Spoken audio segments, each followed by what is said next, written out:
یہ پہلی معصیت تکبر کی ہوئی تھی. شیطان ابلیس ابا واستکبر وکان من الکافرین، انکار کیا سجدے سے اور تکبر کیا، اپنی بڑائی کا شکار ہو گیا کہ میں آگ سے ہوں اور آدم مٹی سے ہے، آگ مٹی کے اوپر ہوتی ہے، کبر کا شکار ہو گیا.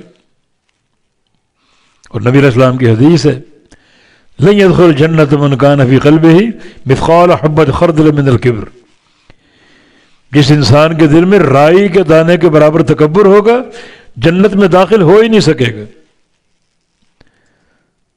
تو یہ کبر بڑی بری خصلت.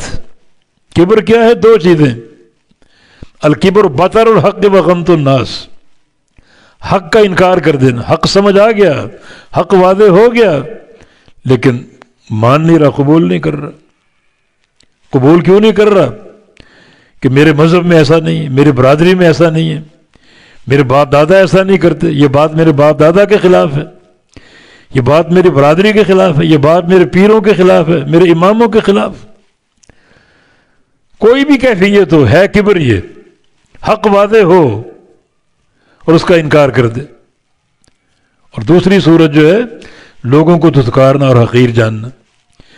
فبئس مثوى المتکبرین، پس برا ہے ٹھکانہ، مسوا رہنے کی جگہ، ٹھکانہ کن کا؟ متکبرین کا. اب اس کے مقابلے میں اہل جنت متقی.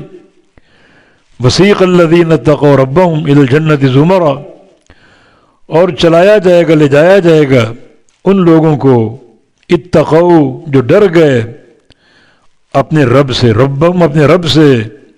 کہاں چلایا جائے گا؟ کس طرف؟ الی الجنۃ، جنت کی طرف. زمرا گروہ در گروہ.